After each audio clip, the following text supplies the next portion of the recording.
អ្នកប្រគំក្រំក្រែងទាំងស្រីទាំងប្រុសចាស់ក្មេងចូលមកព្រមលេងប្រពៃណីខ្មែរ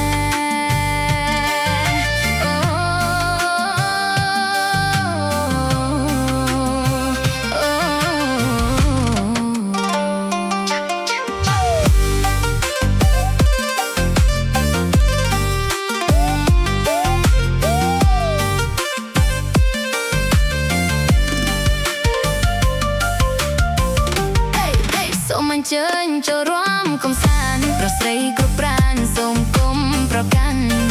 សូមអញ្ជើញចូលរួមកំសាន្តប្រុសស្រីគ្រប់ប្រានសូមគុំប្រកាន់កុំដ